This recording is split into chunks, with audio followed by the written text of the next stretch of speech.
What if I told you I could give you a better night's sleep? How about peace of mind? How about a sense of safety and security in your own home? Sounds like I'm about to pitch you a self-help book, doesn't it? Or maybe try and sell you some dodgy supplements, but no. I'm talking about smart homes. Bored now. And before you click away thinking, oh, that's for tech nerds, hear me out, because the people who benefit most from this stuff, they're not the ones who enjoy tinkering with the gadgets. They're busy parents, people with disabilities, and forgetful sods like me who can't remember if to turn the heating off. Small conveniences that add up to something genuinely life-improving. But what the heck is a smart home?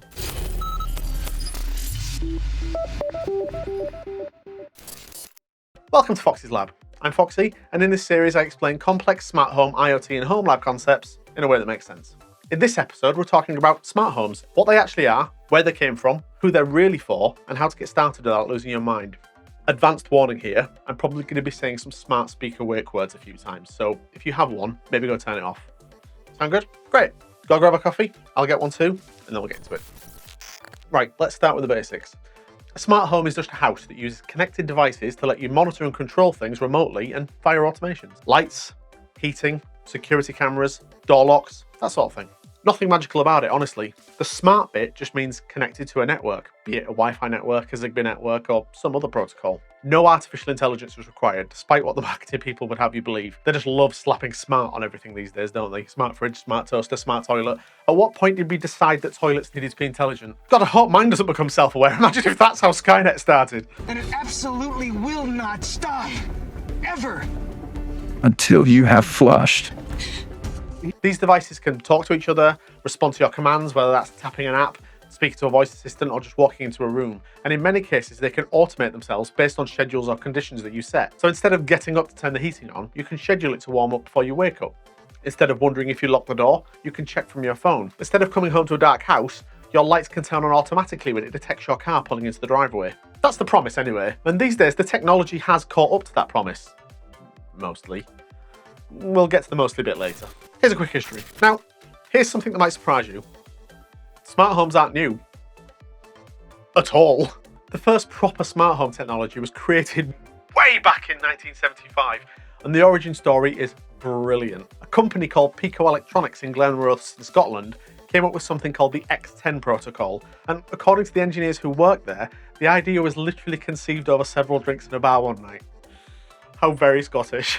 The clever bit about X10 was that it sent control signals through your existing electrical wiring, so no new cables were needed. No ripping up walls, you just plugged in some modules and suddenly you could control your lights remotely. By 1978, X10 products were appearing in Radio Shack stores all over America. Oh, and the name is less exciting. It was just their 10th project. They'd already done 9 calculator chip designs, so this one was simply Project X10. Now, X10 was amazing for its time, but using electrical wiring was also its Achilles heel. One-way communication meant you could send commands, but devices couldn't tell you if they'd actually received them. And because your home's wiring is full of electrical noise from appliances, signals will sometimes get lost or garbled. Convenient idea, messy execution. Now, whilst the average nerds were messing around with X10 modules, there was another smart home world entirely. If you had the money. Companies like Crestron and AMX were building proper whole home automation systems through the 80s and 90s. In fact, they're still going now. This is not smart home for hobbyists. They are professionally installed and all eye-wateringly expensive. We're talking tens of thousands of dollars. This was smart home tech for mansions and yachts, not family homes. Most of us never saw it. Fast forward to the 2000s, and the protocol wars have begun. New wireless technologies like Z-Wave and Zigbee emerged to fix X10's problems. They were more reliable, two-way, and didn't need your electrical wiring. Brilliant, right? Well, yes and no. Because now you have multiple competing standards that don't talk to each other. Buy the wrong device, and it wouldn't work with anything else you owned. If that sounds familiar to you, it's because we're still dealing with the aftermath of this mess today. Then came 2011, and everything changed. The Nest Learning thermostat arrived, and suddenly smart home technology wasn't just for hobbyists anymore. It was beautiful, it was genuinely useful, and it just worked. Normal people started wanting in. Smart homes were starting to go mainstream. Something finally cool, huh? A few years later, 2014, brought us the Amazon Echo, and voice control went pretty much mainstream. Google Home followed in 2016, and suddenly you didn't need to understand apps or protocols. You could just say, turn off the lights, and it happened. Well, sometimes it happened. Voice assistants in those early days were, let's say, optimistic about their abilities. What the hell is wrong with this blasted thing? A potentially big breakthrough for compatibility came in 2022, when all the major players, Apple, Amazon, Google, Samsung, finally agreed on a universal standard called Matter. I'll explain what Matter actually does when we get to the terminology section, but the short version is this. It's supposed to make everything work with everything else. We're not quite there yet, but we are getting closer. And that brings us to today, where about half the households in America have at least one smart home device. And in the UK, it depends a lot on what you count as a smart home device, but adoption has definitely gone mainstream and it's only rising. This stuff has gone from niche hobby to, well, pretty normal actually. Before we go any further, let's clear up some terminology because smart home content is absolutely riddled with jargon. And if you don't know what these words mean, everything else is going to sound like gibberish. A hub is the central brain that connects your smart devices together. Think of it like the router for your smart home. Some systems absolutely need a hub. It's the thing that lets all of your devices talk to each other. Others work without one, connecting directly to your Wi-Fi, which I suppose technically would still be a hub, but you get the idea. Examples of hubs include the Philips Hue Bridge, an Amazon Echo, or if you're a nerd like me, a Home Assistant server. Whether you need a dedicated hub depends entirely on which devices and ecosystem you choose and how much automation you actually want. Some people have multiple hubs for different things. It's fine, don't stress about it yet. A protocol is the language the devices use to communicate. Just like humans speak different languages, smart devices use different communication standards. And just like humans, getting them to understand each other can be a right pain. Do you understand the words that are coming out of my mouth? Wi-Fi is probably the one you know. It's what your phone and your laptop uses. Wi-Fi devices are usually easy to set up, but they can absolutely hammer your network if you buy too many of them. Every smart bulb, every sensor, every plug, they're all taking up IP addresses and bandwidth. Get too many devices and your router might start having a bit of a crisis. Zigbee and Z-Wave are the ones designed specifically for smart home stuff. They're low-power wireless protocols that need a hub, but they're much gentler on your network and work really well with battery-powered devices like motion sensors and door sensors. Most serious smart home setups use one of these. Zigbee is currently winning the war, but Z-Wave does still exist. Thread is the new kid on the block. It's a mesh network protocol just like the others that's becoming increasingly popular. It's low power and self-healing, meaning if one device dies, the network routes around it, and it doesn't need a separate hub. It uses something called a thread border router, which is actually built into a ton of devices already. If you have an Amazon Echo or an Apple TV, for example, you likely already have what you need. Bluetooth you probably know as well. It's short range, but it's useful for some devices, particularly things that live close to your phone or a controller. The historical problem has been that without another piece of software like Home Assistant, for example, devices using different protocols couldn't talk to one another.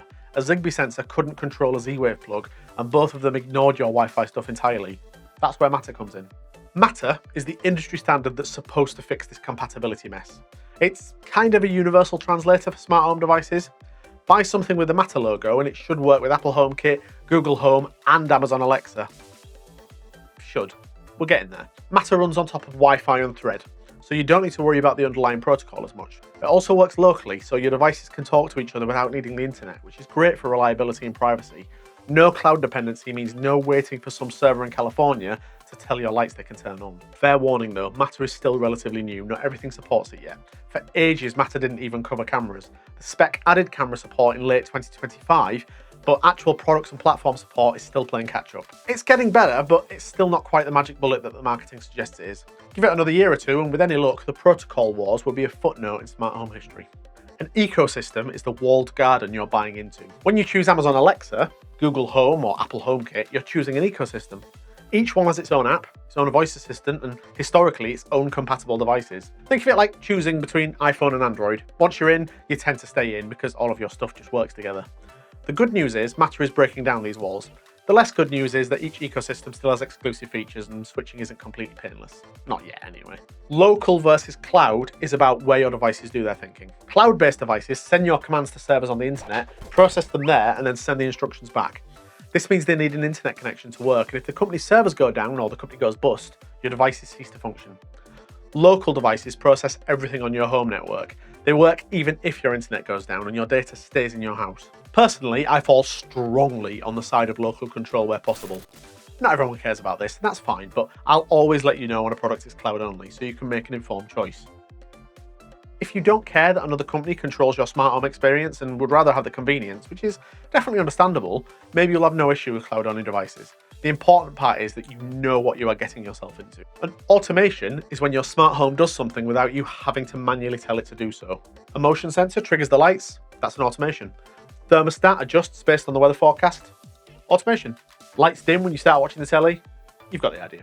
Automations when smart homes go from convenient remote controls to genuinely useful. They're also where things can get brilliantly overcomplicated if you're not careful. Some ecosystems call these routines instead of automations. Alexa and Google both use that term. Apple does call them automations, but also shortcuts depending on where you're looking, but it's all the same concept. Predefined actions that happen based on triggers or schedules. Mesh networking is where your devices help each other communicate. In a mesh network, each device can relay messages to other devices, so if one device is too far from your hub, messages can hop through other devices to get there. Zigbee, Z-Wave and Thread all support mesh networking. It makes your network more reliable and extends your range, which is handy in larger or older homes where signals may not give 100% coverage from just one hub. Right, that's the main vocab sorted. These terms will come up constantly, so hopefully now when someone says, "My Zigbee hub is acting up," you'll know what they're on about. Let's move on to who actually benefits from all of this.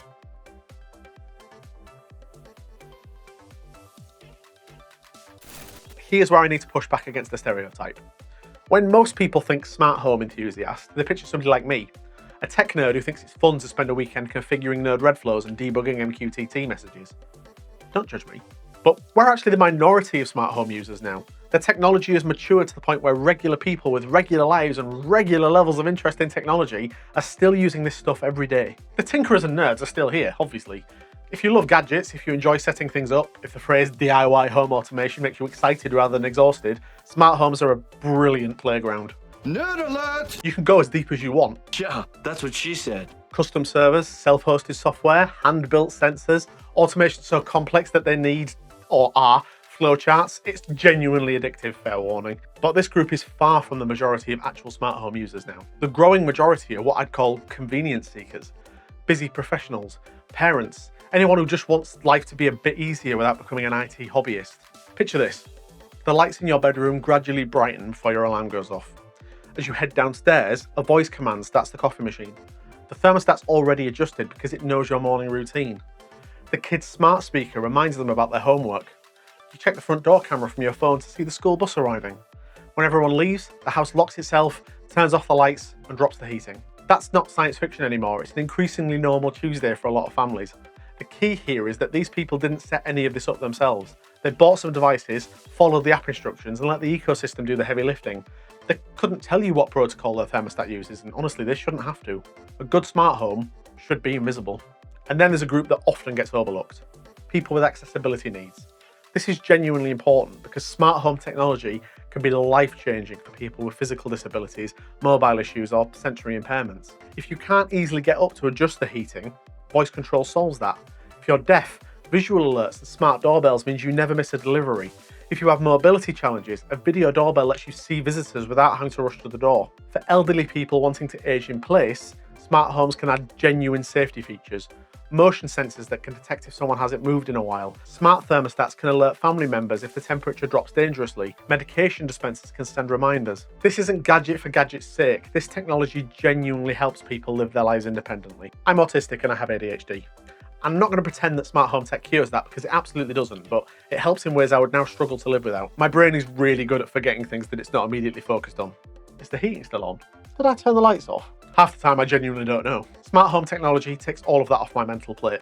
I don't have to wonder if I left the heating on because I can just check from my phone or turn it off from my bed when my room becomes an oven at 2 o'clock in the morning. I don't have to worry about leaving the lights on because there's a leaving home automation that turns everything off as soon as I get a certain distance from the house. I don't need to remember my morning routine because the house does most of it for me. The research on this is actually quite good. Voice-activated systems reduce what researchers call the friction between intention and action, which is a fancy way of saying they actually make it easier to do the thing that you actually want to do. For someone with ADHD, that friction can be massive. The gap between I should turn off the lights and actually getting up to do it can stretch into hours. But if I can just say, "Hey Siri, turn off the lights," done. Action completed before my brain wandered off to something else. Hey, I did it! Automated reminders help too. My smart speaker can tell me about appointments. Lights flash when the washing machine finishes. I've got visual cues for things I otherwise completely forget. Is this essential technology? No. Do I function fine without it? Sort of, mostly. But having this stuff reduces my cognitive load, which means I've got more mental energy for the things that actually matter. I should also mention my smart home setup is probably more complicated than it needs to be. I use Home Assistant as my main platform with Node Red for complex automations, and Siri is my voice assistant via a HomeKit integration. But honestly, you absolutely don't need any of that complexity. Most people would be perfectly happy with an Echo or a Google Home speaker, a few smart plugs and a smart thermostat. That's a completely valid smart home. When I started out, my entire smart home was an Echo Dot and a single Philips Hue light. Now look at me. The addiction is real, people. Start simple, get fancy later if you want to. Or don't. Either way, it's fine. If you're enjoying this episode, give me a like and hit subscribe. Are you using smart home tech? What got you started? Drop it in the comments. I'm genuinely curious whether people came at this from a tech angle or a convenience angle. If there are any topics you'd like me to cover in a future What the Heck video, let me know in the comments and I'll stick it on the list. You can also find me on the Fox's Lab Discord server where I'll be more than happy to answer any questions you've got or just shoot the breeze if that's what you fancy. Link in the description. Smart homes are amazing, but they're not without the frustrations. Let me save you some headaches by sharing the things that I wish somebody had told me when I got started. Welcome to the Gotchas. Not all devices work with all systems. This seems obvious when I say it out loud, but you would not believe how many people buy a cheap sensor from Amazon, get it home and discover that it only works with some obscure Chinese app that they've never heard of, but not with their Alexa or Google Home device. Don't feel ashamed if you're one of them. I was too once. Before you buy anything, check compatibility. Look for the Matter logo if you want universal compatibility, with caveats. Check if it explicitly lists your ecosystem. Read the reviews from people using your specific setup. Save yourself the returns. Wi-Fi devices can clog your network. This one caught me out. Every sodding Wi-Fi smart bulb, every Wi-Fi sensor, every Wi-Fi plug, they're all taking up IP addresses and bandwidth on your home network. Get up to 30 or 40 devices and you'll start noticing your router struggling. This isn't just smart devices, this is anything connected to your Wi-Fi network. Smart bulbs are the worst offenders because people often buy them in bulk. Zigbee and Z-Wave devices don't have this problem. They run on their own network. Thread is similar, so if you're planning a larger setup, consider these alternatives for anything battery powered or in high quantities. Works with Alexa doesn't always mean what you think it does. There's a difference between native integration and a cloud bridge. Native integration means the devices talk directly to your ecosystem. This is fast and reliable and it works even if your manufacturer's servers are having a bad day. Cloud bridges means your command goes to, say, Alexa, and then to the manufacturer's cloud, and then to your device. That comes with extra lag, extra points of failure, and if their servers go down, so does your device. Works with Alexa written on the box, doesn't tell you which one you're getting. Read the fine print and check the reviews. Oh, batteries. So many batteries. That motion sensor you mounted in the hallway, it needs battery changes. The door sensor, it needs battery changes. That temperature sensor, that button, that leak detector, they're all battery powered. Some of them last a year or more, some of them don't. Either way, you're going to be climbing ladders and unscrewing little plastic cases more often than you'd like. There are ways around this. Mains powered devices, rechargeable sensors, Zigbee and Thread devices often last longer, but just be aware that wireless often means that you're now a battery collector. The family test. Ready for a hard truth? If your smart home is so complicated that only you can operate it, you've failed. Full stop. You don't have a smart home, you've built a dumb one. The lights should still work with the switches. The heating should be controllable without knowing what node red is. If your partner or your family or guests can't figure out how to turn on the telly, your clever automations are worse than useless. Always keep a manual fallback. Always test with non-technical household members, and for the love of dog, don't disable the physical switches. The best smart home is one that the other people in your house don't really notice until it's not there. The whole point of automations is that they get out of your way. Right, let's talk about actually getting started. You've basically got 4 main paths, and which one you choose depends on what you already own, how nerdy you want to get, and how much you trust massive corporations with recordings of your voice and your other data. No judgment either way, by the way, we've all made our choices. Option 1, Amazon Alexa. If you've got an Echo speaker, you're already in the ecosystem. Alexa has the largest selection of compatible devices and the most aggressive pricing. Their Blink and Ring sub-brands offer affordable smart security. The voice assistant is decent, especially for smart home control. If your mum has a smart speaker, it's probably this one. And you probably got it for Christmas. You did, didn't you? The trade-off is privacy. Amazon stores your voice commands in the cloud by default and uses that data for advertising. You can delete recordings manually or set them to auto-delete, but it's opt-out rather than opt-in. So if you're the type who puts the tape over their laptop camera, maybe this one isn't for you. You will also be subjected to their advertisements, which by all accounts have been getting worse over the years. If you're already in the Amazon ecosystem and price matters more than privacy, this is a solid choice. Option 2, Google Home. If you've got a Nest speaker or an Android phone, you're probably already set up for this. Historically, Google Assistant actually scored the highest in accuracy tests for answering questions and understanding context, though recent years have seen complaints about declining reliability, particularly on Google Home speakers. The Nest ecosystem for thermostats and cameras is still excellent, but the voice assistant side has been having a rough time lately. The same privacy trade-offs as Amazon apply here too, though. Your voice data goes to Google servers, and Google's entire business model is advertising. Again, you can manage this, but you have to actively do so, and let's be honest, most people don't. This is best for people who are already deep in the Google ecosystem and don't mind a bit of inconsistency with the voice side of things. Option 3, Apple HomeKit. If you've got an iPhone and an Apple TV or a HomePod, this is probably your path of least resistance. HomeKit is the most privacy-focused of the big three. A lot of processing happens on device rather than in the cloud, and Apple isn't in the advertising business, so they're not mining your data for ad targeting. They're mining your wallet instead, but at least that's transparent. The trade-offs are price and exclusivity. HomeKit devices tend to be more expensive. There are fewer of them, and you can only control everything from Apple devices. No Android app. So if your mate comes over with a Samsung phone and wants to turn down the music, tough luck. Siri's improved a lot lately. It's faster, more conversational, and honestly, with Google Assistant's recent reliability issues, the gap between them is not what it used to be. Obviously, this is best for people already in the Apple ecosystem who care about privacy and don't mind paying a premium. For the record, even though Apple is far from perfect, it's the only one of the big three that I personally trust with my data, and the HomePod is the only smart speaker on the market that I would allow in my home. Option 4, Home Assistant, or at least the DIY route. This is the power user option. It's what I use and it's superb, but I'm not going to pretend it's for everyone. Home Assistant is open source software that runs on a server in your home. It supports over 15,000 different device types across basically every protocol if you pair it with the appropriate hardware. It operates locally by default, so your data never leaves your house. You can integrate it with HomeKit, Alexa and Google if you want the voice control. It can bridge non-compatible devices into ecosystems they weren't designed for. The automations you can build are genuinely limitless. The trade-off here is complexity. There is a learning curve. Some things still require getting your hands dirty with configuration files, although that's getting better with every release. And when things break, you're the tech support. And things will break, usually at the worst time. Ask me how I know. If you enjoy tinkering and want complete control, Home Assistant is incredible. If you just want stuff to work without thinking about it, start with one of the consumer ecosystems and explore Home Assistant later if you get curious. I've got a whole What the Heck is Home Assistant episode if you want to go deeper. I should also mention there are other options out there that sit somewhere between the consumer ecosystem and full Home Assistant. Things like Hubitat and Homey Pro offer local processing and serious automation capabilities without quite as steep a learning curve. They're worth a look if you want more control than Alexa or Google, but don't fancy running your own server. I haven't used them personally, so I can't vouch for them, but they've got a loyal following, probably for a good reason. The good news for everyone is that Matter is making ecosystem choice less permanent. If you buy Matter-compatible devices, they should work with all of the above. You can even switch ecosystems later without replacing all of your hardware. Finally, we're not quite at full interoperability nirvana. Matter camera support is brand new and each ecosystem still has exclusive features, but at least we're heading in the right direction. If you're just starting out, I'd suggest picking whichever ecosystem matches your phone and existing speakers. Buying 1 or 2 Matter-compatible devices to test the waters, and then going from there. Start small. A smart plug, a voice assistant, maybe a smart light. See if it clicks for you before you go all in. So that's Smart Homes. Not a self-help book, not dodgy supplements, just genuinely useful technology that's finally mature enough for regular people. The technology has come a long way since the Scottish engineers dreamed up X10 in a bar 50 years ago. Today, over half households have at least one smart device, and that number is climbing fast. Whether you're a tech enthusiast who wants to build elaborate automations, a busy parent who just wants the house to help out a bit, or someone who just needs accessibility features to live independently, there's probably a smart home setup that makes sense for you. And if you do get bitten by the smart home bug, well, welcome to the club. Your wallet has my sympathies, and I'll see you in the Discord.